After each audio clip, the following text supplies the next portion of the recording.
The compliment is not really to me, it's the compliment to the concept and the character. Hello everybody, this is Amitabh Bachchan and I'm privileged to have Nag Ashwin here, the director of Kalki. Full privilege. And it's 8 o'clock in the morning here in Mumbai. And I've just come back at about 3 in the morning after seeing Kalki for the third time. And just cannot explain the wonder and the experience that all my friends, we watched the film again. And so I thought that there are many aspects of the film, Nagi, which a lot of people put questions to. And in my mind also there is a lot that comes to me when I think about Kalki. Explain not just to me but to the audience in general how you thought of. When we spoke to Priyanka and Sapna, they said, after the last film, they waited and asked you what you're going to do next. And you said, I don't know. And almost after a year or so, you went to them and said, I have something. And after that, Priyanka was saying that after hearing it, I couldn't sleep for a couple of days. And then she rang up Sapna and said, we have to start getting to work on this. So, what went through your mind and how did you conceive this? To be very honest, sir, I thought this story would be probably one of the last films I'll ever make. I thought this would be my retirement film.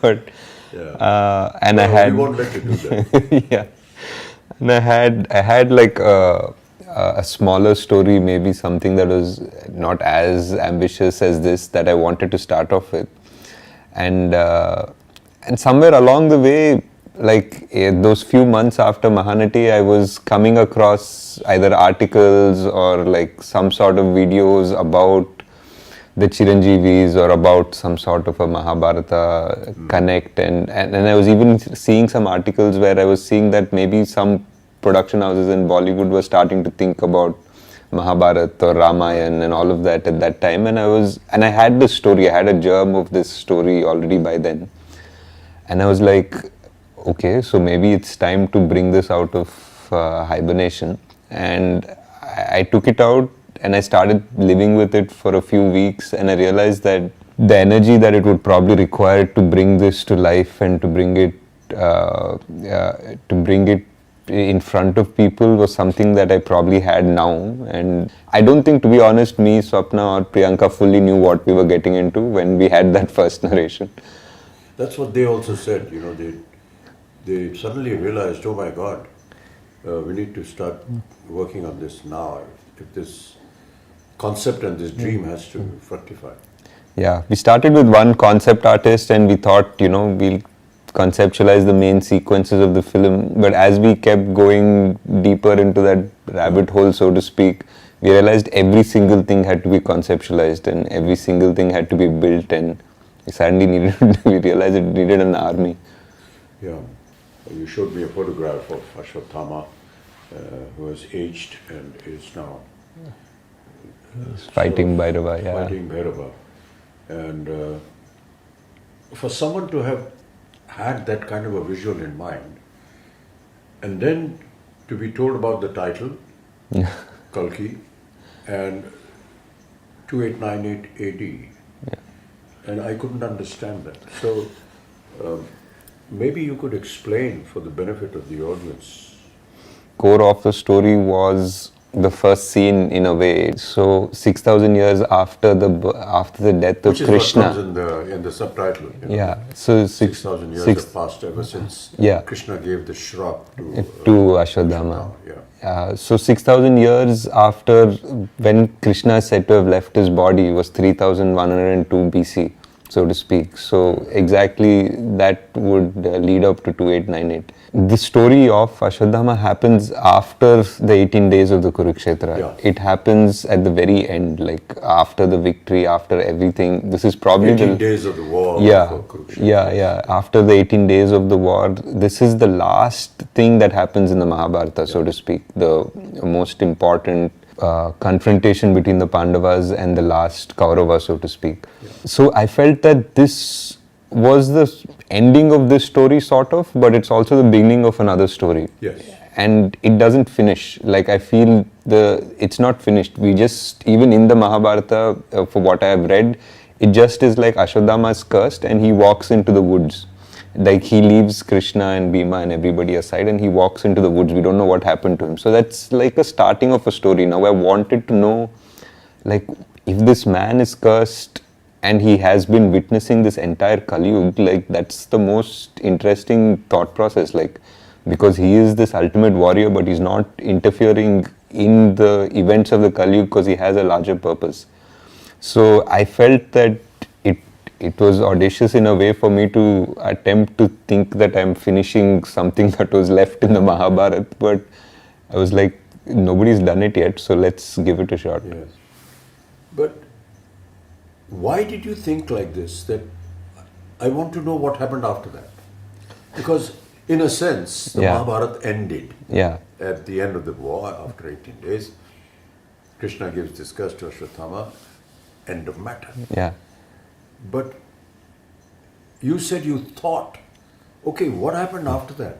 I had really loved this dialogue in that first scene, sir. What we did, like, after Ashwatthama says, kill me now, I'm ready. Yeah. And then Krishna says, no, death is not a punishment. And then we have a wide shot of this battlefield with hundreds and thousands of people who are dead. Yes.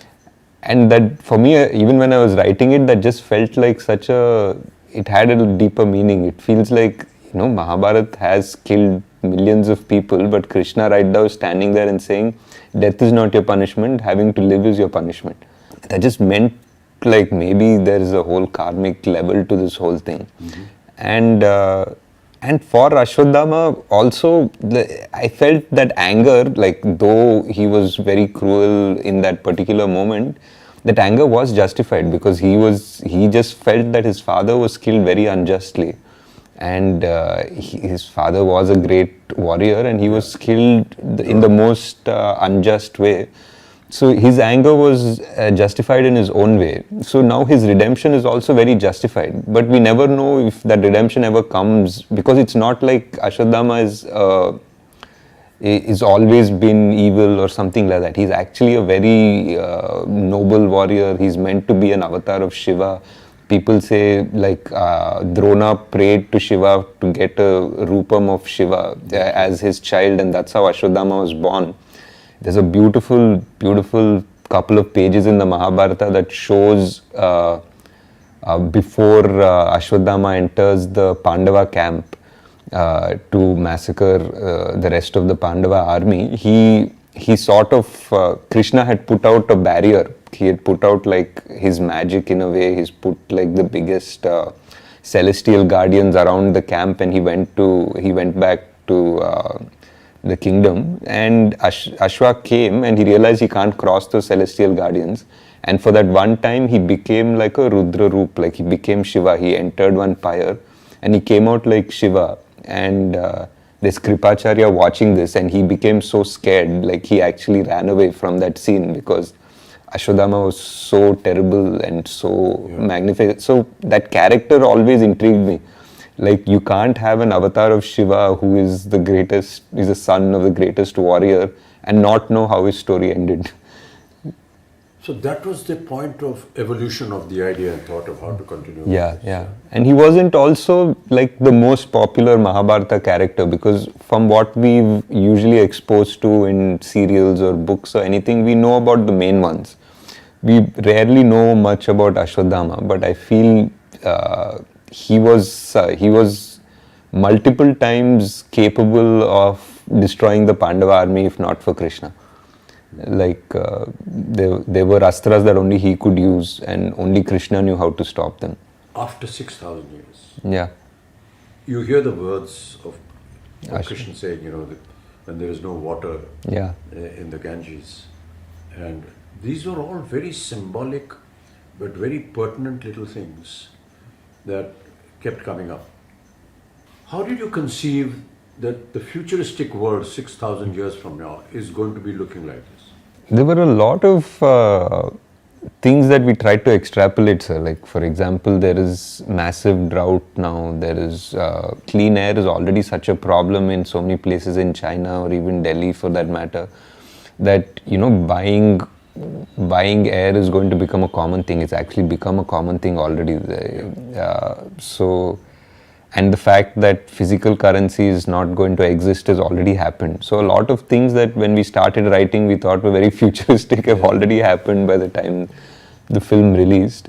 And we had to just try to understand that if there is no water, and the biggest problem is fertility, I feel, like of man and of the soil. Like, those are the two biggest things that will change the world. If human beings suddenly become infertile to a certain level, we just have barely 100 years before we go extinct, in a way. And if the soil stops being kind to us and it becomes dead in a way, then how much synthetic food are you going to develop, and how will that society be that lives only on synthetic food? So those are the two big things we tried to explore, though we didn't have time to really get into the details of it, but that was the thought process. Yeah. During the portion when they were designing all this, were there any questions that ever arose in your mind? Multiple, sir. There were because like almost everything, because when you're trying to design a whole world with an ecosystem, with an economy, with all of that, there'll be so many contradictions. Like, even just the architecture of things, there'll be like, what are your vehicles running on? Like, if it's running on this, then why don't these people have access to it? And what access does the complex have? So suddenly we're designing a whole world, right from the economy to its power systems to grid to like, what do people do? How are they making money? And is there a welfare system in this world? Like, there's so much discussion, and after I think 5-6 days of brainstorming, we usually just stop and say, enough, let's get back to the story. Yeah. I was talking to some people about Shambhala and what it was, and that is something that they said, that this Shambhala is something that is under the earth. It's there in the Buddhist thought process. Yeah. I personally felt that there is a scene when Mariam comes forward before she sings that song, right, to that circular that design, mandala, which I don't know whether I'm correct in saying that, but it's a very Buddhist. So is that what went through your mind? It was, sir. I think the idea of Shambhala is something that is very similar to our culture and Buddhist culture, even Persian culture. They have different names for it. And I felt that it's very interesting that all of them have names somewhat similar also. Somebody calls it Shangri-La, somebody calls it Shambhala, and all of them say that it's a place where people are going to sort of retreat to in the Kali Yuga, when adharma becomes so much more outside, and that's where the avatar will come, the savior will come, so to speak. So I felt it's very interesting that so many cultures have the same idea. And the idea of the symbols in Shambhala was like a mix between the chakras that we have, the Sri Chakra and all of that, combined with the mandalas that Tibetans have, which are so similar. So that was that. We just wanted to find, I think in the production design discussions that we were having, we were always trying to see like how culture would be amalgamated in 6,000 years. It wouldn't be like sharp lines between cultures and traditions. Things would probably get merged a bit. Yeah.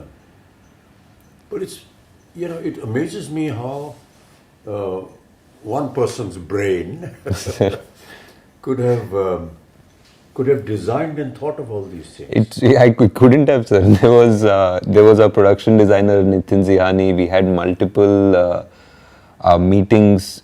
We have a concept design team which is really good. They're from Jaipur, fully Indian, like Immortal Collective. We had an in-house storyboard artist, Venu.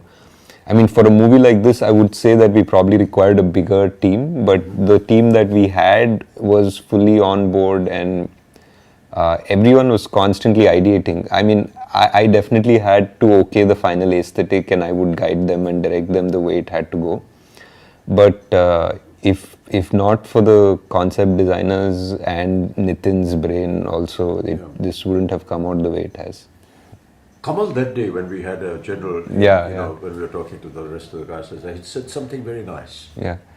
He said, a lot of the filmmakers come to me and they describe the story and they give me very efficiently made concept storyboards. Yeah. But the point is that his opinion was that how does this storyboard actually get into practice, and what is the reality of it? It's all right to make some drawings and come, but he said that when I saw this and when I heard Nagi, I thought, gosh, it's going to be another one of those storyboard things. But then Nagi showed me some visuals which he had shot, and I believed. Yeah. And just went ahead with it. What was the idea of the complex?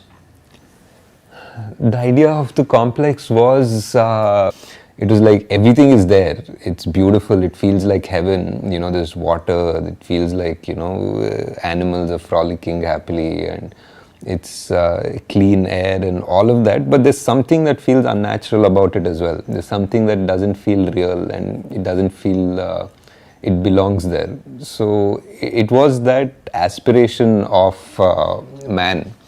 I feel that when you go to the complex in the film, there is this idea that you need 1 million units to enter the complex in this world. That idea was like a creative idea of yours? Yeah, it was a creative idea. It was something to give a goal to Prabhas's character, and everybody in that world they basically were working around that goal. They wanted to make 1 million units to get into the complex. But my idea was that you can't make 1 million units by being straightforward. The complex wants you to backstab each other. The complex wants you to fight amongst each other to make that 1 million units, and they're just going to be at peace because these people are never going to unite. That is what is happening in Kali Yuga. Yeah. This whole backstabbing and everything. Everyone wants to grab and go on to the top. Correct. That famous story about all of us, we're all like cockroaches and we don't want to go up, reach the top of the lid of the bottle where they're in. So, you are catering to an audience, and there are many portions which I felt, as somebody who's been in the film and could understand that, okay, we are playing to the game. Yeah. This is Prabhas. For sure. This is a Telugu film. And Prabhas is Telugu. Yeah. And you have to understand that he's massive and he's godlike there. Yeah. So many elements which a lot of people felt in the first half because of its length and so on and so forth. At times they were not able to understand or to say, come on, let's get on with the story. Yeah. But the fact is that it's like an intro to the hero of the film, but not just the hero of the film, but also the hero for the Telugu-speaking nation. And that is something that people perhaps overlook, but we have to give it to them. At the same time, giving out to the audience, I've never lost a fight and I never will. Yeah. Which are actually Krishna's words. Yeah. And you've given it to Prabhas, to Bhairav. Yeah. True. But the point is that for the common language that the Telugu nation that is gaga over Prabhas, it has an alternate meaning. Also, yeah. And that is, those are the claptraps. Yeah. It is, so I just felt it was a wonderful amalgamation of playing to the gallery, yet not entirely submitting yourself to them. Yeah. It was a tricky line, sir, for sure. Yeah, that's a very thin line. Yeah. I mean, I would love to go and sit in a theatre in Hyderabad and sit with this Telugu-speaking audience when they're seeing this, because they must be going wild. They are, when they see Prabhas saying this, and all the comic interludes that he has, and they are wonderful little snippets, that she comes out with, which are valid for the film, yet extremely valid for the common man. I mean, what do you think of that? Like you're saying, it's a very thin line, sir. Like, there were a few things in his intro, for example. Yeah. Like, I think a new audience from Paris wouldn't make anything of it. Yeah.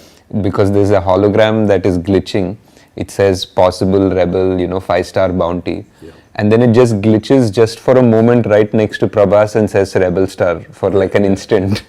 And that's a claptrap for sure. Yes. And but for anybody on the outside, it doesn't make any difference. It was hard to design something like that. And there was something also where Bujji says, even I have some fans, and Bujji says, yeah, you have a rebel fan. Yeah. and again, for another audience, it doesn't make any difference because he was a rebel. We established right. that.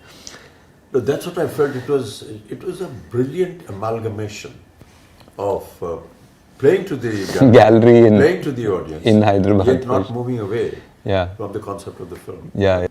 The concept of fertility. Yeah. Was that a story imagination, or is there some kind of a link? It was a bit of a story imagination, sir. It felt like in the Kali Yuga, like what is the last thing that can be taken away from us is the gift of life. People's morality and this and that and everything. And the last thing that would die is the actual gift of life, like whether it is food or whether it is the chance that we procreate and make and continue our species. Mm-hmm. So just the fact that, that there was a dialogue which said that I will be born in the last womb of the Kali Yuga. So that was there in one of the earlier drafts, and it felt like that was the most dramatic way to introduce our savior. Yeah.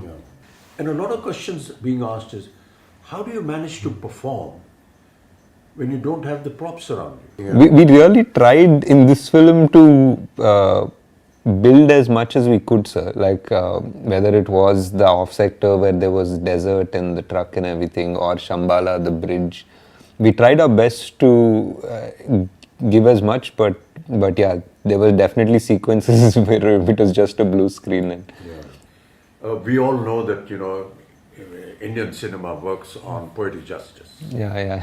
And I keep quoting this from my father, who used to watch a film during his last days every evening, and I used to ask him, what is there in watching a film?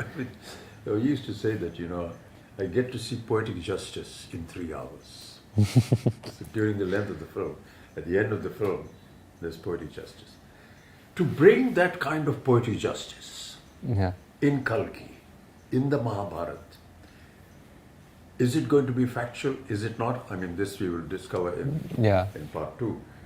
But did it ever cross your mind that, there has to be this aspect of poetic justice in the film? Definitely, sir. I think so. I think Ashwatthama's character itself is that idea of poetic justice. The way his character starts and the way it needs to finish. But there are many little things which which were done and shown in the film. Yeah. But its essence was actually realized by the audience. Yeah. It's like Sumati's Agni Pariksha, in a sense. Yeah. Which was so beautifully done. Yeah. And we talk about Agni Pariksha, but we never visualized that it could be like this. Yeah. And you have the carrier of the next avatar go through this Agni Pariksha, which you show Sumati walking through this, ball of fire, and nothing happens to her. Yeah. Whereas when the fighters go through it doesn't burn up. Yeah. So, what was the thinking behind that? That is definitely one of my favorite sequences, sir, in the film, because it also parallelly brings in all the 3 characters. Like it brings in It's Ashwas. a kind of a chastising of Sumati in a sense. Yeah, in a way. And Ashwa realizes at the same time, Bhairava at the same time. And for me personally, it was the reference of the Krishna and Vasudeva walking through the river in the Dwapar Yuga, like as the river parts for them. It felt like in the Dwapar Yuga, the water element parted for God to give him safe passage. And for me here, it felt that the fire element parted for God to give him safe passage. Yeah. So that was my thought process. Yeah. I mean, there were so many challenges, even from the point of view of, say, the DOP or the cameraman and everything. Yeah. You have an 8-foot giant. Yeah. And you have the rest of the cast here. Yeah. And there were so many times when we took hours because how do you light up a place where you're going to see both the characters together? Correct. So here my lighting is going to be different. Yeah. And my whole atmosphere is going to be different. My concept of looking down to talking everyone, And everyone's look and everyone there. looking up to talk to me. Yeah. And how we actually managed to do that. Yeah. You know, there were times when I was having this little stick poking out from behind me and saying, my face is not here, it's somewhere up there. And it was quite amusing, but how wonderfully it all sort of... It all came together. Like how many times we had to do each shot 3 times or 4 times. Yes. Yeah. Even when I was writing, I always thought Kalki was 2 watches. Like it was a repeat watch. Like the first time you watch the film, you watch the film. And the second time you watch it with the perspective of having seen it again. So you see so many things in a new perspective almost. In a way, it's almost a new film the second watch. Yeah. So I always felt it was a 2-watch movie at the least, and it's great because I think we went for the evening show, like all of us, to see it, and on the first day, and by the evening show there were people who already knew the dialogue, so they were already watching it the second time. Yeah, I finished seeing it for the 3rd time last night. I'd really like you to just kind of summarize the whole experience before we end up talking. Yeah. Because we could just carry on. You know. For a long time, yes, sir. I think for me, it was a dream definitely to put together this world and all of the influences and the stories that I've loved, and putting it together in a world in a coherent and understandable and enjoyable way. And to see now today that dream has come true and people are actually agreeing to watch such a film and love such a film and accept it. It's not just, I think, just for us as a team that's been working on it for 3 years, and the actors that have put in so much time to do it. It's not just a win for us, I feel. I feel it's a win for the industry in a way, because like producers, actors, directors, writers now have a validation that they can think differently. Yes. Now they have a validation that they can greenlight projects which probably wouldn't have, because now there's a Kalki. Now there's a Kalki, a producer will listen to a story that is a mytho or a fantasy or something. Yes. And an actor will be okay to greenlight a script. So I think we have moved forward in the right direction, and I'm very glad that Kalki was able to do something to have that change happen. Yeah. I just wanted to, we won't get a chance as often, so I just wanted to ask what in the scenes that you've done, like what were your favorite scenes in the film? Yeah. It's very difficult to pick one particular scene, Nagi. And I'm not just saying it because I'm a member of the cast and crew and it's our film, but quite honestly, it's very difficult. Really, the purpose of talking to you, Nagi, was that. Yeah. That it's, yes, it is a film. Yes, it is make-believe. But it's make-believe. It's the belief that we want you to go and see, because it's been made with belief. And that belief is what is the strongest point that I feel in the film. Yeah. Each time I see it, it's that belief. Yeah. I hope that the audiences will go and see this film with the kind of interpretation that Nagi, the director, had, and his vision, and the way he has explained the many aspects of the story. It's a film that anybody will identify with, because it's good over evil, and all our films are like that. Yeah. But to give it the depth and bring that mythological history, culture into the open and prove it, that is what was challenging for Nagi, and that is what I find he has been able to find victory in that challenge. So now we wait anxiously for part 2. How is it all going to end? And so we look in great anticipation. Thank you, sir. Thank you. Thanks so much, Nagi. It's been wonderful talking to you. Yeah, sir, I know you don't like or appreciate this, but this is one of the few chances we have to thank you for all your patience. You know, And the whole country, sir, like whoever I speak to, Yeah. I know you've heard this already so many times, but it's just such a pleasure to see you in that avatar, in that role. And so many people, I did a bunch of interviews yesterday and everybody just said, thank you for giving us this Amitabh Bachchan.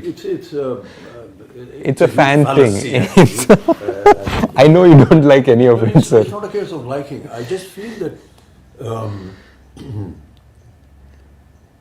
the compliment is not really to me, it's the compliment to the concept and the character. And Also, that speaks volumes about the film. It's not a personal, okay, I like this star, Yeah. and he was good and he acted very well and so on and so forth. So Yes, sir. when they compliment a Prabhas or a Deepika and anyone else and Kamal, you're actually complimenting the concept of the director, Nagi, who was able to conceive and put together this story. It's all very well to go to an audience that's coming out of a theatre Yeah, and say, "Kaise lagi film bhaiya?"